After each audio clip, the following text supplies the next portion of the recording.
along. Joining me is Michael Shoebridge, a former senior defence official, now founder and director of Strategic Analysis Australia. Michael Shoebridge, thank you so much for your time.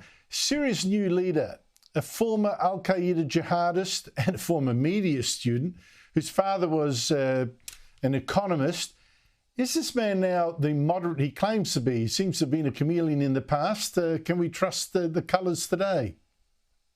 Well, I certainly wouldn't if I was a Syrian. I think anyone that's had the history that al-Golani, this HTS leader, has had, who now tells us he's into inclusion and moderation, running Syria as a broad tent for everyone, I think we should all have extreme doubts about that. Remember, the Taliban had a makeover just before and just after they seized power. They said they'd become much more moderate and things would be different.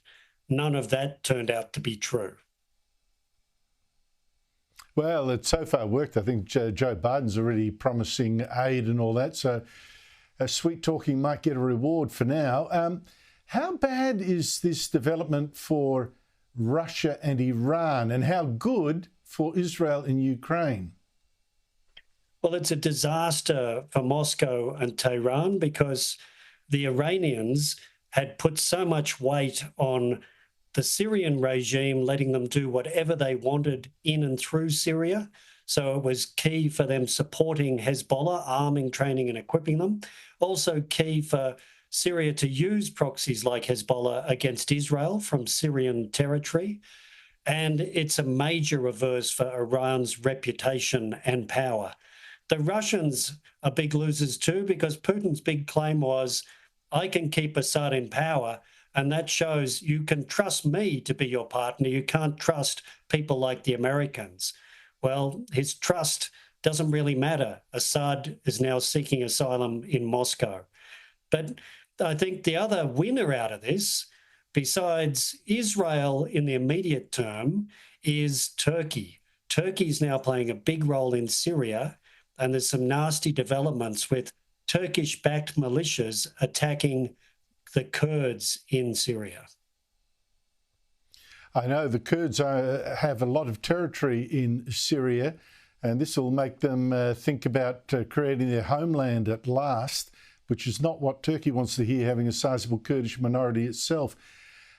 Speaking of Ukraine, you know, Donald Trump has suggested that he'd cut off aid to Ukraine to end its war with Russia. Some of his inner circle want Ukraine cut off the day that Trump is sworn in as president.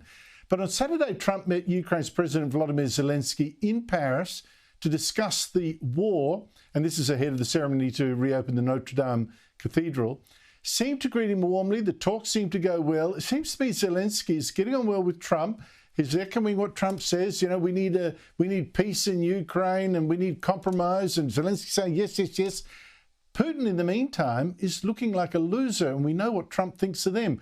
What do you think? I'm suspecting, Michael Shoebridge, that Trump will keep the arms going to Ukraine for a while yet. Well, I think you've got some good points. One thing that Trump won't want is a Ukrainian collapse because he pulls the rug out from under them. He knows that was something that just really dogged Biden, the whole Afghanistan withdrawal, and he doesn't want that to completely trash his reputation early in a second term. So I think Zelensky is doing all the right things by lavishing praise on Trump and just saying that that US support is essential. Putin, you're right. Trump won't want to be seen to do a deal with someone who looks like a loser, as Putin does with what's just happened in Syria. But that means Putin doesn't want to look like a loser twice. So while Trump may not think Putin is as strong as he was before, Putin is going to be driven even harder to make it look like he's had a big win in Ukraine. So I think the net effect is pretty hard to predict, but I think the bigger effect is Putin is going to be even more determined to look like a winner in Ukraine. You know what that means? It's going to be even more Russians thrown to the wolves at the front to try to be, you know, human waves. You're seeing Ukraine claiming that it's killing 5 to 1 at the moment or more. So I suspect a lot of Russians are going to die before before Trump becomes president. We'll see. Michael Shoebridge, thank you so much for your time. Thanks very much, Andrew.